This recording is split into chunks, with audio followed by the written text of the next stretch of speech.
सहनाववतु सहनौ भुनक्तु सह वीर्यं करवावहै तेजस्विनावधीतमस्तु मा विद्विषावहै। ओम शांति शांति शांति। वैदिक जीवन पद्धति इस कक्षा में आप सबका हार्दिक स्वागत है, अभिनंदन है।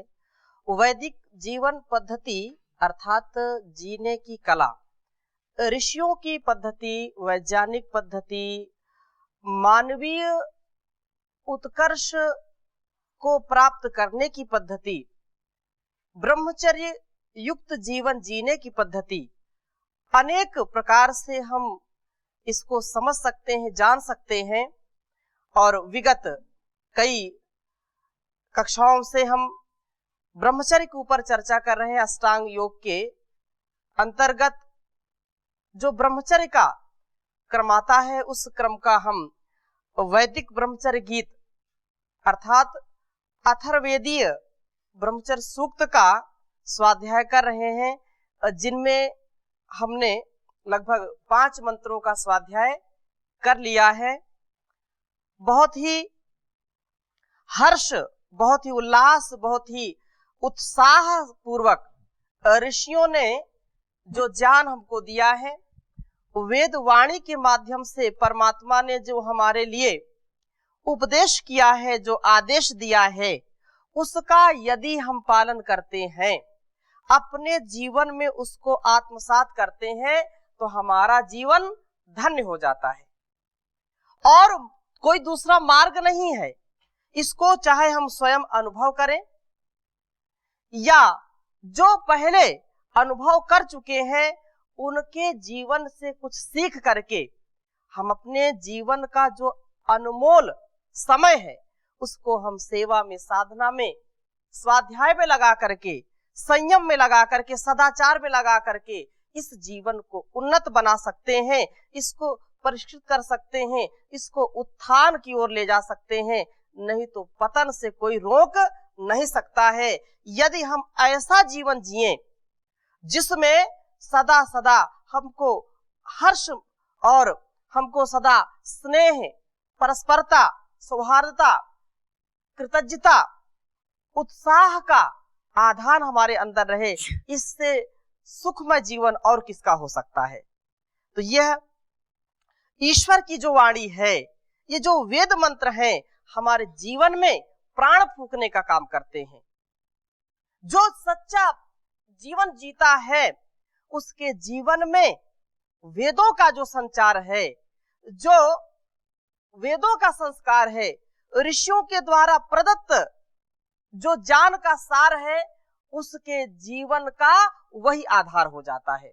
इसलिए हम सबका ये कर्तव्य है, सभी युवक युवतियों का, सभी बालक बालिकाओं का ऐसा उत्तरदायित्व बनता है कि वो अपने जीवन में ब्रह्मचर्य को धारण करें। जैसे हम सब यहाँ पर इस पवित्र पावन प्रांगण में ब्रह्मचर्य का जीवन जीते हैं, ब्रह्मचर्य रूपी अमृत का पान करते हैं, जिससे हमारे अंदर जोश रहता है, होश रहता है। हम कभी भी बेहोश नहीं होते, हम कभी भी अपने पथ के जो लक्ष्य है उनसे कभी पथभ्रष्ट नहीं होते, उन लक्ष्य को कभी भी ओझल नहीं होने देते हैं। ऐसे ही इस संसार में, इस राष्ट्र में, इस समाज में ऐसे युवक युवतियों का जब प्रादुर्भाव होगा, ऐसे युवक युवतियां जो राष्ट्र के कर्णधार होंगे, उनको यदि जीवन में अच्छा करना है तो ब्रह्मचर्य का पालन अवश्य करना चाहिए। ऐसी उदात्त भावना से इसको हम पढ़ रहे हैं, स्वाध्याय कर रहे हैं। इसी कड़ी में हम आज 6ठे मंत्र का स्वाध्याय करेंगे।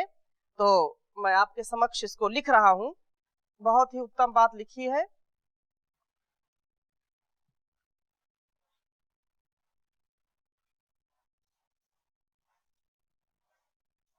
ब्रह्म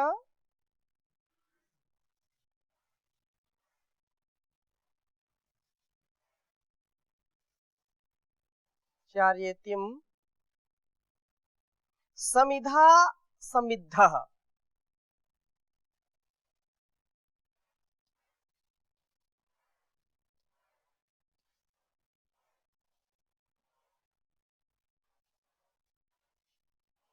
समिधा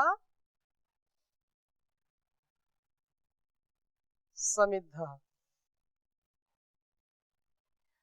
कार्ष्णं वसाना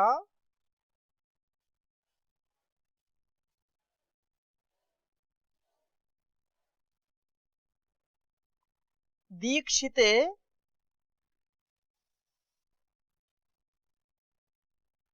दीर्घश्मश्रुः।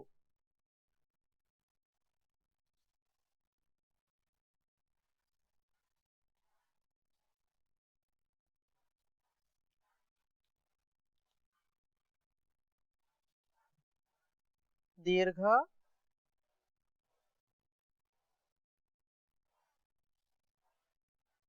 श्मश्रुः।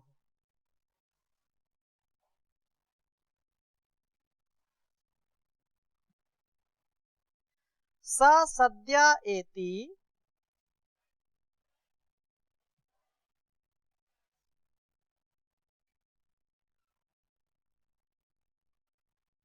पूर्वस्मात् उत्तरम्।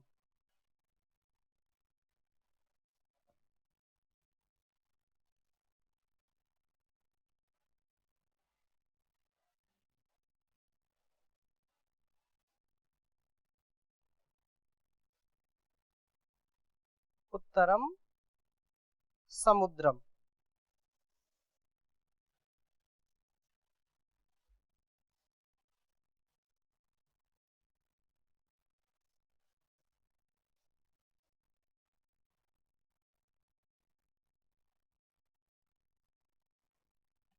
लोकान् संगृभ्य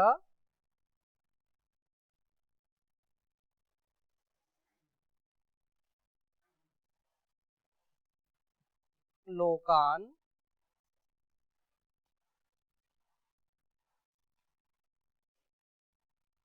संगृभ्य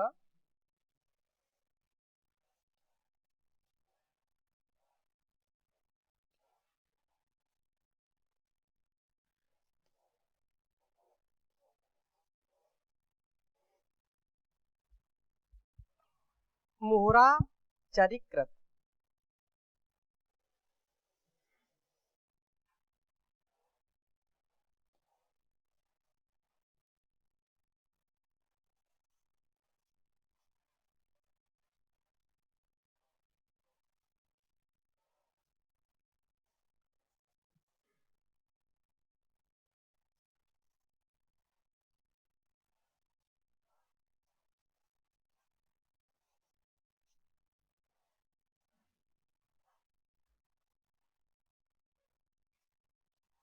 एक बार उच्चारण करेंगे। ब्रह्मचार्येतिम समिधा समिद्धः कार्ष्णं वसान दीक्षिते दीर्घश्मश्रुः स सद्य एति पूर्वस्मात् उत्तरम समुद्रम लोकान् संगृभ्य मुहुरा चरिकृत। बहुत ही सुंदर बात कही है, पुनः एक बार उच्चारण करेंगे। ब्रह्मचार्येतिम समिधा समिद्धः कार्ष्णं वसान दीक्षिते दीर्घश्मश्रुः स सद्य एति पूर्वस्माद् उत्तरम समुद्रम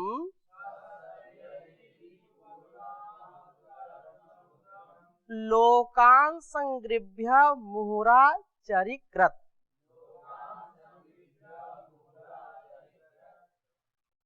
आचार्य अभयदेव विद्यालंकार विशेष व्याख्या कर रहे हैं व्यवहारिक कि इस मंत्र में जो ब्रह्मचारी के स्वरूप की बात कही है और आज का जो परिवेश है उसका थोड़ा सा चिंतन करेंगे। पहले थोड़ा सा अर्थ समझने का प्रयास करते हैं।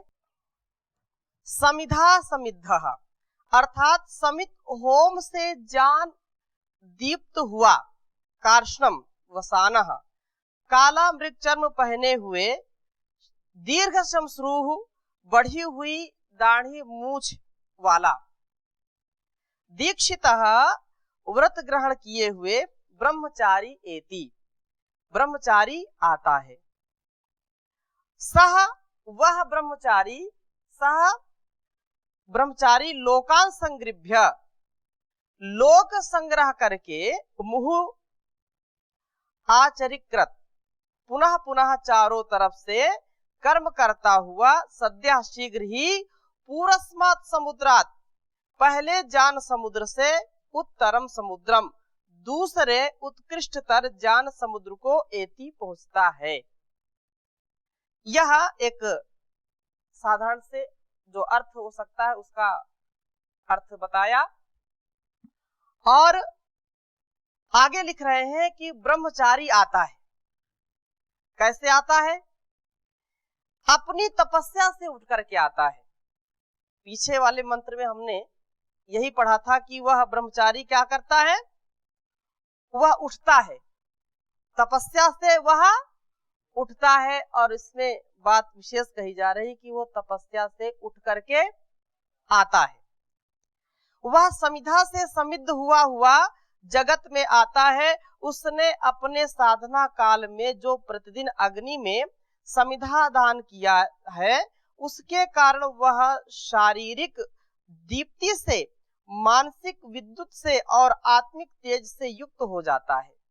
ये तीन तेज जिसके अंदर हैं, इन तीन तेजों से युक्त व्यक्ति इस संसार में तेज को फैलाता है। उसका शारीरिक पतन ना हुआ हो, शारीरिक उसकी क्षीणता ना हो, मानसिक उसकी क्षीणता ना हो, आत्मिक उसकी क्षीणता ना हो, अर्थात शरीर बल से, जान बल से, आत्म बल से वह परिपूर्ण होना चाहिए। और ऐसा जो आत्मिक तेज से युक्त हो जाता है, अथवा यूं कहें कि उसके कारण वह पार्थिव अग्नि से, अंतरिक्ष की प्राण अग्नि से और द्युलोक की आदित्य अग्नि से जगमगा उठता है, देदीप्यमान हो जाता है। यह दीप्ति, यह तेज ही उसे शोभायमान करता है, उसे अलौकिक सौंदर्य से युक्त करता है।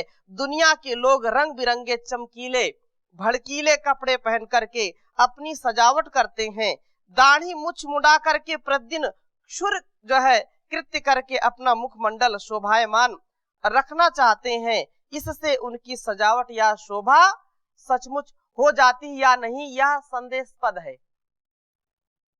आज का जो युवा है उसको नए नए फैशन डिजाइन चाहिए, पूरे शरीर को फैशन का नमूना बिल्कुल बना करके रखता है। कभी कटोरा कटिंग, हाँ, तो कभी फ्रेंच कटिंग, हाँ, और मैं तो नाम भी नहीं जानता इतने। एक होड़ लगी हुई है कि कैसे अपने आप को सुंदर दिखा पाए। युवक और युवतियां दोनों इसमें शामिल हैं। नए नए कटिंग, नए नए केशों का विन्यास, हाँ, कभी भूरी डाई तो कभी नीली डाई तो कभी सफेद डाई, कभी पीली डाई, बिल्कुल जो है। इससे शहरों में जाएं, यहाँ तो आप बड़े अच्छे परिवेश में रहते हैं तो यहाँ ज्यादा कुछ दिख नहीं पड़ता। शहरों में जाएं तो ऐसे ऐसे केमिकल, ऐसे ऐसे जो है पाउडर मिलते हैं कि उन दिन भर वो केस ही संवारते रहते हैं। और एक ही व्यक्ति के अंदर उसके सिर में देखेंगे तो 3 प्रकार के कलर मिलेंगे, उनको अच्छा लगता है। जैसे कोई रंगा सियार आ गया हो, हाँ, या कोई ऐसा पक्षी आ गया हो, ऐसे भी पक्षी होते हैं कि उनके पंख देखें तो एक नीला भी होता है, आसमानी भी होता है, और उसी में हरा भी होता है, उसमें भूरा भी होता है। ऐसे ही उनके केश विन्यास होते हैं, अनेक प्रकार से सजावट का ये सामान रखते हैं। तो ये स्थिति खराब है समाज की। क्यों? क्योंकि लोग अच्छा दिखना चाहते हैं, फैशन दिखाना चाहते हैं, सुंदर दिखना चाहते हैं, और रोज फिनिश होना चाहिए। क्यों? देखेंगे दिन में कम से कम सैकड़ों बार शीशा, अच्छा दिख रहा हूं कि नहीं दिख रहा हूं, अच्छी दिख रही हूं कि नहीं दिख रही हूं। ये जो बाहरी आकर्षण है, इससे विलासिता आती है। ऐसा नहीं कि हमको सुंदर नहीं दिखना चाहिए, लेकिन शारीरिक सुंदरता के साथ साथ मन की पवित्रता, मन की शुचिता अवश्य होनी चाहिए। यदि हमारा मन शुद्ध है, मन पवित्र है, मन हमारा स्थिर है, प्रशांत वाहिता अगर हमारे अंदर है, तो हमारे अंदर सच्ची खूबसूरती आएगी। ये विशेष बात है। लेकिन आजकल वस्त्रों के फैशन में भी देखें, हाँ, तो जितने जो है पैंट में सुराख होंगे, उतना ही उसको मॉडर्न माना जाता है। ये तो बहुत अच्छा वाजी, हाँ? जितना जितना व्यक्ति धनी होता जाता है, उसके कपड़े उतने ही कम होते जाते हैं। दुर्भाग्य इस देश का, फैशन के दौर में गारंटी की इच्छा ना करें, ये स्थिति आज समाज की हो गई है। लेकिन आगे कह रहे हैं कि परंतु ब्रह्मचारी तो इन झगड़ों में पड़ता ही नहीं। ब्रह्मचारी जो सच्चा होता है, उसका सादा जीवन, उच्च विचार, उच्च संस्कार, उच्च व्यवहार, यही उसका श्रृंगार होता है। उसका विचार, उसका संस्कार, उसका आचरण, उसका व्यवहार ही उसका व्यक्तित्व और कृतित्व होता है। लेकिन आज लोग दिखावा करते हैं, बहुत दिखावा करते हैं। अधिक बात नहीं बोलूंगा, क्योंकि लोगों को फिर लगेगा कि इतना बोलते हैं। वो सब समझदार है, ये पब्लिक है, सब जानती है, इशारा काफी है।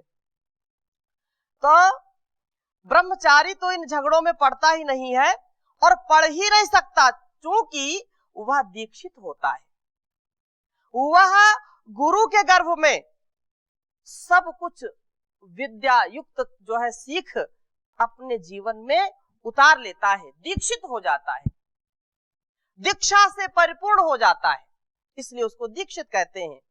तो उसके मन में कभी भी इन बातों की फुर्सत नहीं है कि थोड़ा सा कौन सी कटिंग करवाऊं कि थोड़ा सा अच्छा लगूं, हाँ?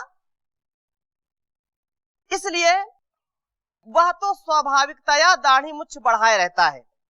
दीर्घ श्मश्रु और कपड़े के नाम पर काले रंग का मृग चर्म पहने हुए दुनिया में आता है। वो समय अलग था, अब ऐसा नहीं हो सकता है। परंतु एक सादा जीवन जो है, जिस पर किसी दुनियादारी का रंग नहीं चढ़ता है, यह एक ब्रह्मचारी, एक संयमी, एक सज्जन व्यक्ति की पहचान है। बनावटीपन से दूर रहना। तो यह काले रंग का जो मृग चर्म पहनने में ब्रह्मचर्य की दृष्टि से क्या विशेषता, या विद्वान पाठकगण विचार कर लें। परंतु नैष्ठिक ब्रह्मचारी के लिए सूत्र ग्रंथों में भी पीले की जगह काले रंग के वस्त्र का ही विधान मिलता है। आजकल न्यायाधीशों अर्थात जजों का भी चोला काला ही क्यों रखा जाता है, यह भी विचारणीय है।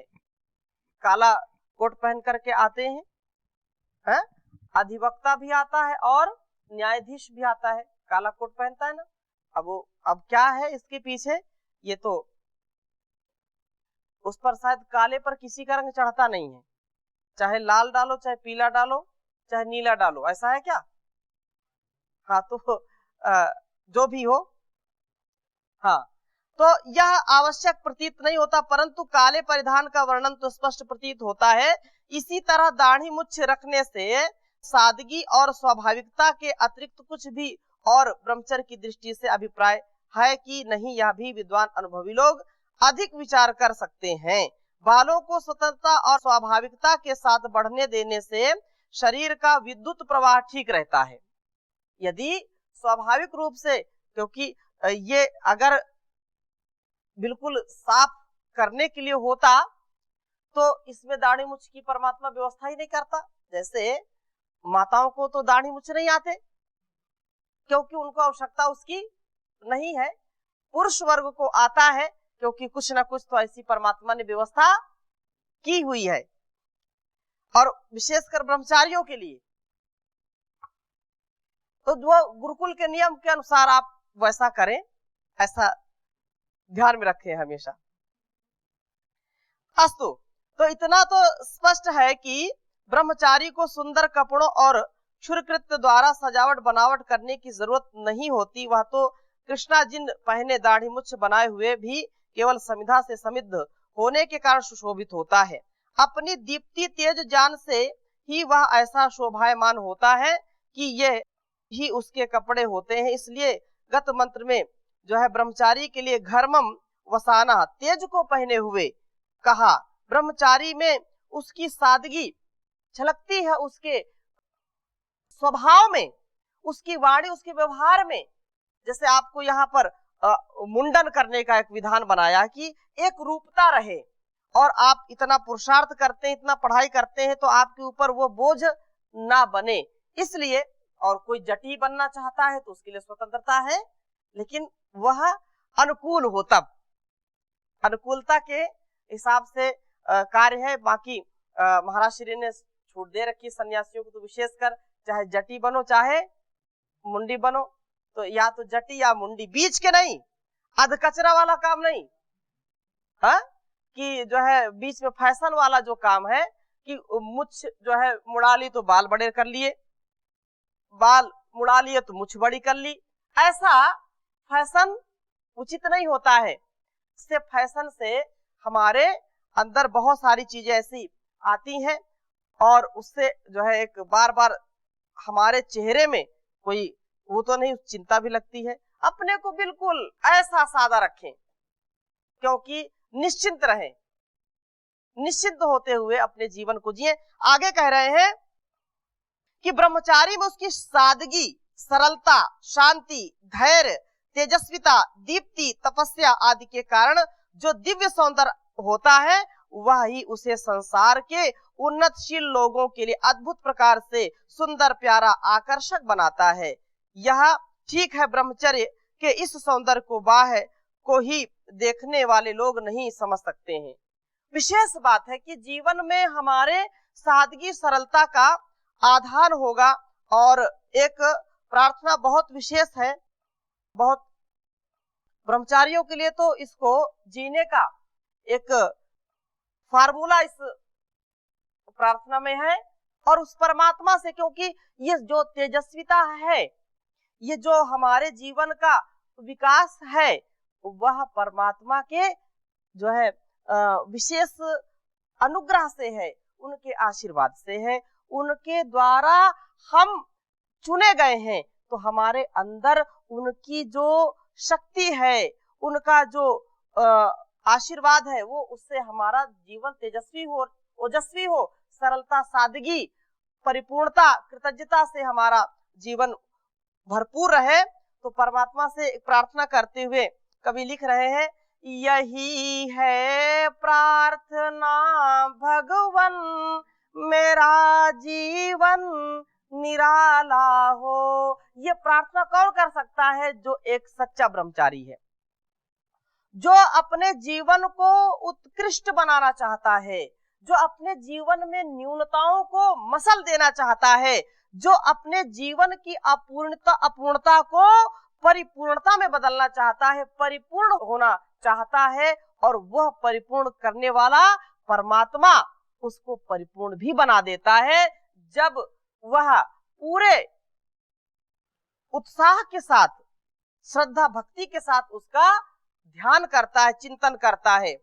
यही है प्रार्थना भगवन, मेरा जीवन निराला हो, परोपकारी सदाचारी व लंबी उम्र वाला हो। लंबी उम्र वाला हो। लंबी उम्र कौन जी सकता है? जो ब्रह्मचारी है, वो लंबी उम्र वाला होगा। सदाचारी रहूं हरदम, बुराई दूर हो मन से। सदाचारी रहूं हरदम, बुराई दूर हो मन से। सच्चाई सादगी श्रद्धा के मन साचे में ढाला हो। यही है प्रार्थना भगवन, मेरा जीवन निराला हो। और आगे क्या कह रहे हैं? सरलता शीलता एकता हो भूषण मेरे जीवन के। ये जो मंत्र कह रहा है कि ब्रह्मचारी का आभूषण क्या है, बनावटीपन नहीं, उसका सच्चा आभूषण क्या है? सरलता शीलता एकता हो भूषण मेरे जीवन के। काम और क्रोध ने मुझ पर न कोई जादू डाला हो। यही है प्रार्थना भगवन, मेरा जीवन निराला। मेरा वेदोक्त हो जीवन, कहाऊं धर्म अनुरागी। मेरा वेदोक्त हो जीवन, कहाऊं धर्म अनुरागी। रहूं आजा में वेदों की, न हुक्म वेद टाला हो। यही है प्रार्थना भगवन, मेरा जीवन निराला हो। तजू छल झूठ चालाकी, बनूं सत संग अनुरागी। गुनाहों और खताओं से मेरा जीवन ये आला हो। ये प्रार्थना हमारे जीवन को सच्चा प्रकाश देती है और हम इससे प्रकाशित होते हैं। आज यहीं पर विराम करते हैं, शेष चर्चा अगले भाग में करेंगे। ओम शांति शांति।